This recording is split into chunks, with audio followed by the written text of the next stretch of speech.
एक मिनट रुकिए, कृपया इस वीडियो को आगे बढ़ाने से पहले बस कुछ पल ठहर जाइए, क्योंकि आज जो दर्द आप किसी से कह नहीं पा रहे, शायद वही शब्द आपको पूरी तरह बिखरने से रोक दें। और अगर आपको ऐसा लग रहा है कि आपने सब कुछ आजमा लिया, हर रास्ता देख लिया, फिर भी जिंदगी वैसी नहीं हो रही जैसी होनी चाहिए थी, तो एक विनती है, इस वीडियो को अंत तक जरूर देखिए, क्योंकि अंत में आप एक ऐसी सच्चाई से मिलेंगे जिसे समझ लेने के बाद आप पहले जैसे इंसान नहीं रहेंगे। अब कुछ सेकंड के लिए अपनी आंखें बंद कीजिए, गहरी सांस लीजिए, मन को शांत कीजिए और श्री कृष्ण की बातों को दिल से सुनने की कोशिश कीजिए। जरा उस समय को याद कीजिए जब आपने पूरी ईमानदारी से कोशिश की, फिर भी हालात नहीं बदले, जब अपने ही लोग धीरे धीरे दूर होते चले गए, जब आपकी प्रार्थनाएं भी जैसे खालीपन में खो गईं। अब सोचिए, अगर उस अंधेरे समय में कोई आकर आपसे कहे कि इस दर्द का भी एक अंत है, तो क्या आप उस पर भरोसा कर पाएंगे? आज का वीडियो पूरा देखने के बाद आप खुद इस सवाल का जवाब दे पाएंगे। आज हम बात करेंगे उस व्यक्ति की जो स्वयं ईश्वर होकर भी मानव इतिहास का सबसे गहरा दर्द सहन कर गया, श्री कृष्ण। वे चाहते तो युद्ध को शुरू होने से पहले ही रोक सकते थे, वे चाहते तो हर आंसू पोंछ सकते थे, वे चाहते तो हर अन्याय को उसी पल समाप्त कर सकते थे, लेकिन उन्होंने ऐसा नहीं किया, क्योंकि श्री कृष्ण कमजोर इंसान नहीं, मजबूत इंसान बनाना चाहते थे।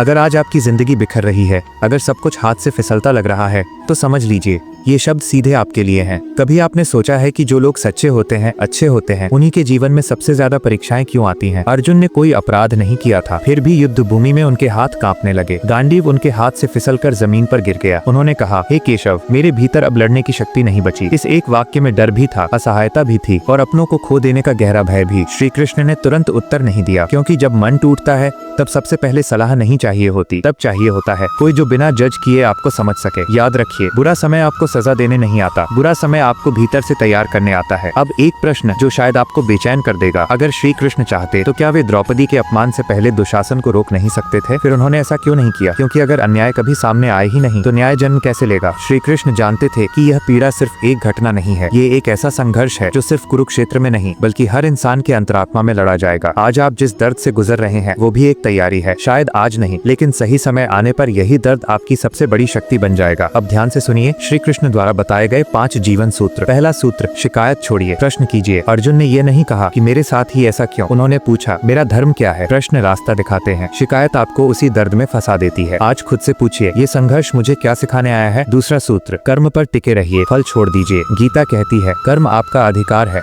फल नहीं। फल की चिंता मन को कमजोर बनाती है, प्रयास पर ध्यान मन को स्थिर करता है। तीसरा सूत्र, अपनी शक्ति को पहचानिए। श्री कृष्ण ने कभी नहीं कहा, मैं तुम्हारी जगह युद्ध लड़ूंगा। उन्होंने कहा, उठो और युद्ध करो, क्योंकि ईश्वर आपकी सहायता आपकी क्षमता के माध्यम से करते हैं। आप कमजोर नहीं हैं, आप सिर्फ खुद को कम आंक रहे हैं। चौथा सूत्र, अकेले होने का भ्रम मत पालिए। जब आपको लगे कि अब कोई साथ नहीं, तब भी श्री कृष्ण कहते हैं, मैं यही हूँ। आप उन्हें देख नहीं पा रहे, लेकिन आप कभी अकेले नहीं होते। कई बार ईश्वर चुप रहते हैं, क्योंकि उस समय आप खुद निर्णय लेना सीख रहे होते हैं। पांचवा सूत्र, समय को उसका काम करने दीजिए। महाभारत एक ही दिन में समाप्त नहीं हुई, आपका संघर्ष भी एक दिन में समाप्त नहीं होगा, लेकिन ये याद रखिए, हर अंधेरी रात के बाद सुबह जरूर आती है। अगर आज आपके पास काम नहीं है, रिश्ते टूट चुके हैं, आत्मसम्मान डगमगा गया है या मन शांत नहीं है, तो ये समझ लीजिए, ये अंत नहीं है, ये वो मोड़ है जहाँ से आपकी नई यात्रा शुरू होगी। श्री कृष्ण ने कभी ये वादा नहीं किया कि जीवन में दुख नहीं आएगा, उन्होंने ये सिखाया कि दुख में खुद को खोना नहीं है। अब जाते जाते एक आखिरी सवाल, अगर श्री कृष्ण ने अपने जीवन से हर पीड़ा नहीं हटाई, तो आप क्यों सोचते हैं